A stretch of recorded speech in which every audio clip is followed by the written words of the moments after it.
मामूल के मुताबिक आज भी घर लौटा तो एक गहरे सन्नाटे ने मेरा इस्तकबाल किया। घर के अंदरून सहन में जलती एक मध्यम सी रोशनी को देख मेरा दिल यकदम उचाट हो गया था। मैं समझ गया था कि आज भी यकीनन मेरी बीबी नाराज होकर मायके चली गई है और मेरा कोई दिल न था कि मैं जाकर उसे मना कर लाता। हर दूसरे दिन ये काम करके इंसान थक जाता है। एक दो दिन की बात होती तो और थी, मगर हर रोज ये अच्छा नहीं लगता। बस इन्हीं ख्यालात के जहन में चलते चलते मैं अपने कमरे के करीब पहुंच गया और उसे मनाने न जाने का एक हतमी फैसला करके कमरे की तरफ बढ़ गया। अंदर गया तो पुरसुकून माहौल था, किसी शय की कोई आवाज नहीं। मैंने बैग उतारा और बेड पर सीधा लेट गया। ऊपर लगी सीलिंग को देखते कई सवालात जहन में चल रहे थे, जैसे कि अगर वो घर लौट कर वापस आई ही ना हो, या फिर कहीं ऐसा तो नहीं कि वो इस रिश्ते से बेजार हो गई हो। बहरहाल मैं ज्यादा न सोच सका और लेटे लेटे गहरी नींद में चला गया। अभी मुझे लेटे कुछ देर ही गुजरी थी कि घर की घंटी बजने लगी। मैं फौरन उठकर दरवाजे की तरफ भागा। दरवाजा खोला तो मालूम हुआ कि बीवी मायके से वापस आ गई है और आज आम दिनों के बरअक्स बहुत खुश खुश है। मैं बहुत हैरान हुआ, मगर जबान से एक लफ्ज अदा न किया और उसके अंदर जाते ही मैं भी अंदर बढ़ गया। अभी ना उसके पीछे पीछे ही था, फिर भी न जाने कैसे एकदम उसके हाथ में खाना आ गया और कहने लगी कि मैंने आपके लिए खाना बनाया है, खा ले। मैं भी वो ट्रे थाम कर कमरे की तरफ बढ़ गया।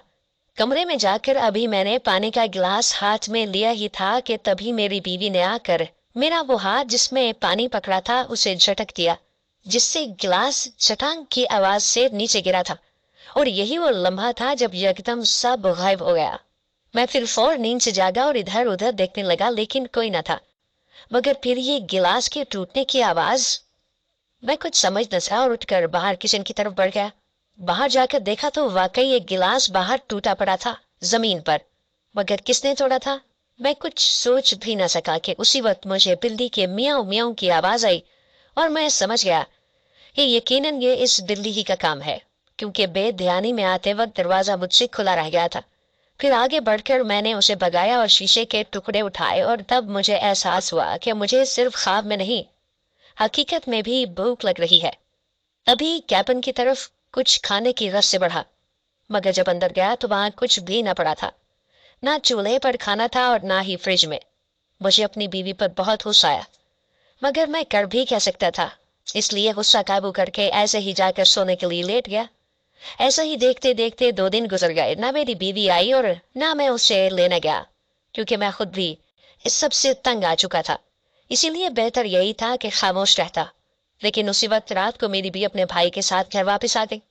मैं खुश हो गया, क्योंकि मुझे लगा था कि उसे वाकई एहसास है मेरा, और फिर मेरी खुशी कायम रही। वो वाकई बहुत अच्छे लहजे में मुझसे बात कर रही थी, और हैरान कुन बात यह थी कि आज उसने पैसों की बात पर बहस भी नहीं की थी।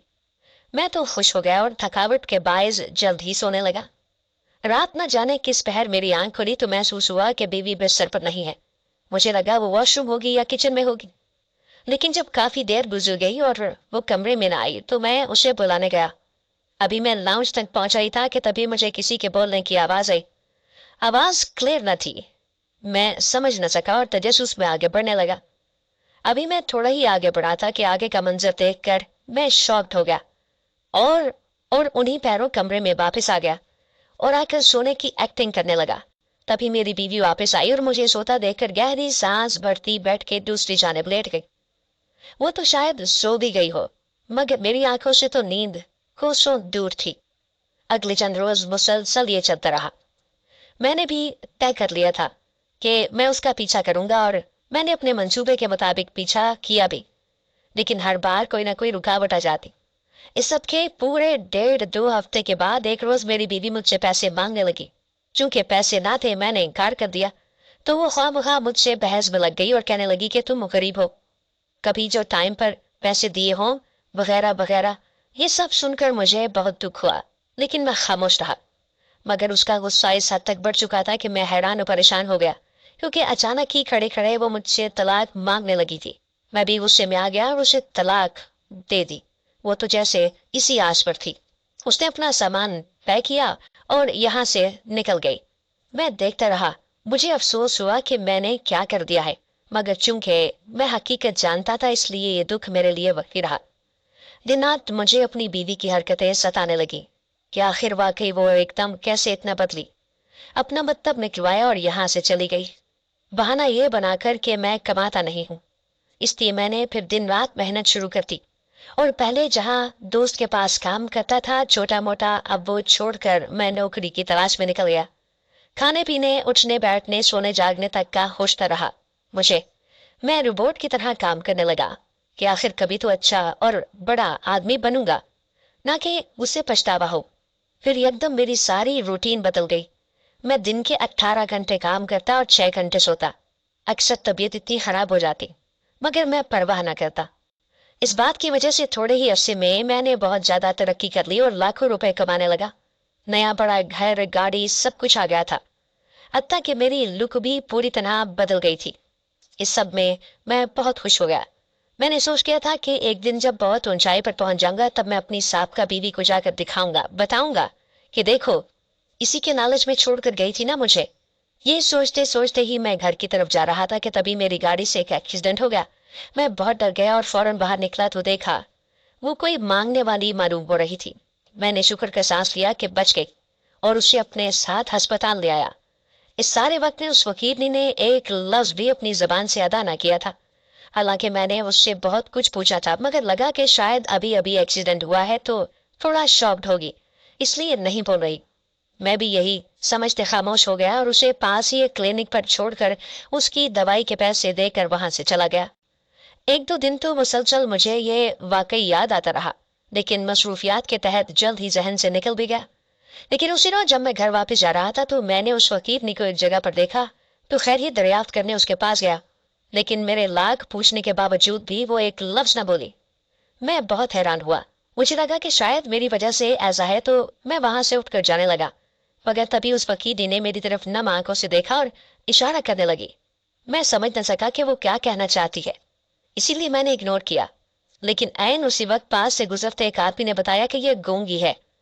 गूंगी है, ये अल्फाज सुनकर मुझे और भी पछतावा होने लगा और मैं उसके पास बैठकर उसके इशारों को समझने लगा। न जाने एक था कि डेढ़, मगर खैर काफी घंटे बाद समझ आ ही गया कि वो खाने का कह रही है। फिर मैंने करीब से ही उसे खाना दिलाया और वहां से चला गया। अगले रोज भी बिल्कुल ऐसा ही हुआ। मैंने उसे खाना दिलाया और वहां से चला गया, मगर तकरीबन 3 दिन बाद मैं काफी परेशान था और मुझे काफी अजीब अजीब सी सोचें आ रही थी। तब भी मुझे रास्ते में ये फकीर ने दिखी, तो मैंने उसे खाना दिलवाया और वहीं उसके पास बैठकर कुछ सोचने लगा। न जाने उस फकीर ने को क्या सूझी कि वो मुझे परेशान देखकर मुझे हंसाने लगी, अजीबो गरीब एक्टिंग करके। लम्हे भर को मुझे महसूस हुआ कि मैं सब परेशानी भूल गया हूँ। अभी मैं उसे देख रहा था कि उसका खाना खत्म हुआ और वो उठकर आसमान की तरफ देखकर हाथ फैलाकर खड़ी हो गई। मैं काफी देर और उसे घूरता रहा, मगर फिर एहसास हुआ कि वो मुझे दुआ दे रही है। ये एहसास पाते ही मेरा दिल खुश हो गया। मुझे लगा कि वाकई इस दुआ में बरकत होगी, और वही हुआ। अल्लाह ने उसकी दुआ में बरकत दी और मेरे बिजनेस में मजीद प्रॉफिट होने लगा। ये देखकर मैंने रोज उसके पास जाना शुरू कर दिया और रोज उसे खाना खिलाता और रोज मुझे दुआ देती और मुझे इस सबसे इंतहा की खुशी होती। लेकिन मैंने उस दौरान कई बार नोट किया कि ऐसे जैसे कोई मुझे देख रहा है या मेरा पीछा कर रहा है। पहले पहल तो इग्नोर करता रहा, मगर एक दिन बाकायदा किसी मर्द को देखा था मैंने। उसे देखने के बाद कई दिन में दोबारा उस जगह नहीं गया, लेकिन मेरे दिल में ना जाने क्या अजीब ख्यालात आ रहे थे। मगर काफी दिनों के बाद मैं फिर उस जगह गया, उस फकीरनी से मिला, लेकिन अब वहां कोई भी ना था जो मुझे चुप कर देखता था। यही काफी था मेरे लिए बस। हर गुजरते दिन के साथ मेरे ख्यालात और सोच बदलने लगे थे। ऊपर वो बहुत हसीन थी, मेरे ऊपर शैतान हावी होने लगा। मैंने बहुत कोशिश की कि उस रास्ते से जाने से रुक जाऊं, मगर ऐसा हरगिज ना हो सका। और एक रोज जब उसे खाना दिलाया तो वो खाने के बाद दुआ देकर बैठने लगी कि तभी मैं उसे पैसों का लालच देकर घर आने का कहने लगा, मगर वो इनकार करती रही। मगर आखिर में जिस कदर बहका हुआ था उस मुताबिक मैं कुछ भी कर गुजरने को तैयार था, और फिर हकीकतन मैं उसे घर ले आया और शैतान बन गया। मैं अपने हवासों पर काबू न रख सका। न जाने क्यों ये कदम उठाया मैंने, मैं बता ना सका। वो तो खैर गूंगी थी, अपने दिफा में चिल्ला तक न सकी और बेआवाज आंसू बहाती रही। काफी देर गुजर जाने के बाद वो रोते हुए आसमान की तरफ हाथ उठाकर मुझे बद्दुआ देकर चली गई। उस वक्त तो बहरहाल मैंने ज्यादा कोई नोटिस नहीं लिया और खुद को कवर अप कर लिया। हर गुजरते दिन के साथ मुझे नदामत होने लगी और नदामत ऐसी बढ़ती जा रही थी। मैंने उस दौरान उसे ढूंढने की रत्ती बराबर कोशिश न की, लेकिन कुछ दिनों बाद जब मेरी नदामत मोहब्बत में बदल गई तो मैं उस गूंगी फकीर को ढूंढने लगा, लेकिन वो मुझे कहीं न मिली। मेरा दम घुटने लगा। मुझे वो चाहिए थी मगर वो कहीं नहीं मिली।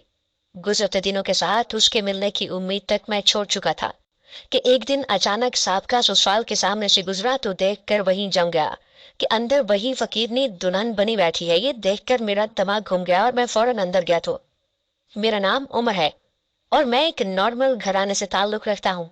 हम दो बहन भाई हैं। मेरे वालिद तो बहुत पहले ही दुनिया से जा चुके थे, लेकिन मेरी अम्मा हयात थी। वो हम दोनों का बहुत ख्याल करती और जाहिर था एक घरेलू औरत हमें कैसा लाइफस्टाइल दे सकती थी, मगर हमें कभी गिला नहीं किया। फिर भी बहरहाल हमारी माँ ने हमारे लिए बहुत मेहनत की। जब हम छोटे थे, लगभग मैं तीसरी जमात पे था और बहन दूसरी जमात पे थी, तभी हमारे वालिद का इंतकाल हो गया था। ये कोई कुदरती मौत न थी, बल्कि हमारे ताया वगैरह ने हिस्सा हड़पने के लिए मेरे अब्बू के साथ ये सब किया था।